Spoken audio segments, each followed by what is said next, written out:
अस्सलाम वालेकुम नाजरीन, आप देख रहे हैं नया पाकिस्तान और मैं हूं शहजाद इकबाल। अफगानिस्तान की सूरत हाल तेजी से बदल रही है और हालात अब हफ्तों या दिनों में नहीं बल्कि लम्हों में तब्दील हो रहे हैं। और इस बात का अंदाजा इससे लगाया जा सकता है कि चंद रोज पहले अमरीकी इंटेलिजेंस रिपोर्ट सामने आई थी जिसमें कहा गया था कि तालिबान 90 दिन में काबुल पर कब्जा कर लेंगे। और फिर कल जलालाबाद पर तालिबान के कब्जे के बाद एक नई इंटेलिजेंस रिपोर्ट सामने आई जिसमें बताया गया कि सिर्फ 72 घंटे में तालिबान काबुल में होंगे। मगर इस वक्त जमीनी हकायक ये हैं कि तालिबान काबुल तक पहुंच चुके हैं। काबुल से पहले तालिबान ने जलालाबाद और मजार शरीफ पर भी कब्जा कर लिया था, जिसके बाद अफगानिस्तान के 34 में से 27 सूबों पर इस वक्त तालिबान का कब्जा हो चुका है। लेकिन बाकी शहरों की तरह तालिबान ने काबुल पर बजोरे ताकत कब्जा नहीं करने का फैसला किया है। तालिबान चाहते हैं कि अफगान हुकूमत सरेंडर करके इक़्तिदार की पुरअमन मुंतकली को यकीनी बनाए।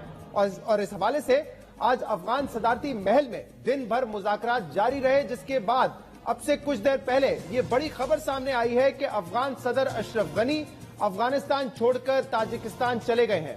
तालिबान के हवाले से भी कुछ देर पहले ये खबर सामने आई है कि तालिबान ने अपने जंगजुओं को काबुल में दाखिल होने की इजाजत दे दी है। तालिबान एलामिये के मुताबिक सिक्योरिटी फोर्सेस अपनी जिम्मेदारियां छोड़कर जा चुके हैं, इसलिए चोरी डकैती और लूटमार को रोकने के लिए तालिबान को काबुल में दाखिल होने की इजाजत दी गई है। दूसरी तरफ मुज़ाकरात के हवाले से यह खबर भी सामने आ रही है कि अफगान मसालिती काउंसिल के सरबरा अब्दुल्ला आज कतर रवाना होंगे, जहां वो तालिबान नुमाइंदों से मुलाकात करेंगे।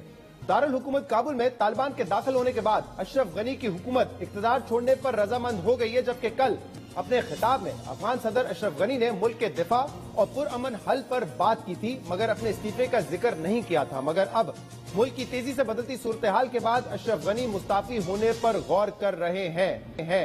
दूसरी जानिब अबूरी हुकूमत को इक़्तिदार की मुंतकली के लिए अफगानिस्तान के सदारती महल में मुज़ाकरात जारी हैं। अफगान वज़ीर दाखिला का कहना है कि काबुल पर हमला न करने का मुआहदा तय पा चुका है और अबूरी हुकूमत को इक़्तिदार की मुंतकली पुरअमन माहौल में होगी। तालिबान ने तमाम हुकूमती और सिक्योरिटी अहदेदारों के लिए आम माफी का ऐलान किया है। तालिबान ने कहा है कि गैर मुल्की अपनी ख्वाहिश के मुताबिक अफगानिस्तान छोड़कर जा सकते हैं, जबकि काबुल में मौजूद गैर मुल्कियों को अपनी मौजूदगी की रजिस्ट्रेशन करवानी होगी। काबुल एयरपोर्ट को काम करने की इजाजत है, मगर दिन 12 बजे से तमाम फजाई ऑपरेशन मुअत्तल है। जिस तेजी से तालिबान ने अमरीकी फौज के इनखला के बाद पेशकदमी की है, इससे अमरीकी पॉलिसी पर तनकीद हो रही है। अफगानिस्तान में साबिक इत्तेहादी फौज के कमांडर जनरल एगॉन रेम्स ने सदर बाइडन के इनखला के फैसले को गलती कर। इसी तरह बरतानवी सेक्रेटरी दिफा ने कहा है कि सदर बाइडन के इस फैसले का खमियाजा पूरी दुनिया को भुगतना होगा। अमरीकी सदर जो बाइडन पर यह तनकीद सिर्फ इत्तेहादी ममालिक की जानिब से नहीं हो रही है, बल्कि अमरीका के अंदर से भी तनकीद का सिलसिला जारी है। जिसके जवाब में सदर जो बाइडन ने कहा है कि जब वो इक़्तिदार में आए तो सदर ट्रंप अमरीका के अफगानिस्तान के मुकम्मल इनखला के लिए 1 मई 2021 की तारीख दे चुके थे। सदर बाइडन के मुताबिक उनके पास 2 रास्ते थे, वो अमरीकी फौजियों की तादाद में इजाफा करते या फिर इनखला का अमल मुकम्मल करते। अपने बयान में सदर बाइडन ने कहा है कि अफगानिस्तान में 1000 अरब डॉलर की सरमायाकारी की गई, 3 लाख फौजियों को तैयार किया गया, उनकी तरबियत की गई, उनको इस काबिल बनाया गया कि वो अपने मुल्क का दिफा करें। इनके नजदीक अफगानिस्तान में 1 साल या 5 साल रुकने से कोई फर्क नहीं पड़ता, इसलिए अफगानिस्तान में मजीद रुकना इनके लिए काबिल कबूल नहीं था। पाकिस्तान भी अफगानिस्तान की सूरत हाल पर गौर से देख रहा है, गौर से जायजा लिया जा रहा है। पाकिस्तान अफगानिस्तान में क़याम अमन के लिए न सिर्फ कोशिशें करता रहा है बल्कि कुर्बानियां भी दी गई हैं। वजीर आज़म इमरान खान इस हवाले से कई मरतबा पॉलिसी वाजे कर चुके हैं कि अफगान मसले का सियासी हल निकाला जाए और तमाम फरीकैन पर मुश्तमिल हुकूमत कायम की जाए, वही एक तरीका है। If it is a Taliban takeover which becomes inclusive with other players and it includes it will be the best thing for Afghanistan if it is an inclusive government.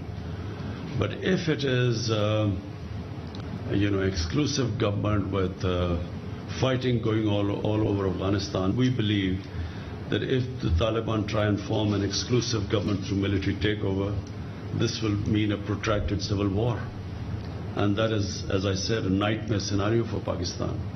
Pakistan की अफगान अमन के लिए कोशिशें अब भी जारी हैं और आज इस हवाले से शुमाली अफगानिस्तान से ताल्लुक रखने वाले ताजिक और हजारा कम्युनिटी के रहनुमा पाकिस्तान पहुंचे हैं। इस वक्त पूरी दुनिया की नजरें काबुल पर हैं, जहां अबूरी हुकूमत के लिए मुज़ाकरात जारी हैं। अफगानिस्तान में अमन खित्ते में अमन की जमानत है। अफगानिस्तान की हर लम्हा बदलती सूरत हाल पर हम बात करेंगे, मजीद इस पर तबसरा लेंगे, जिसके लिए हमें ज्वाइन किया है सीनियर सहाफी और तज्ज़ियाकार सलीम से।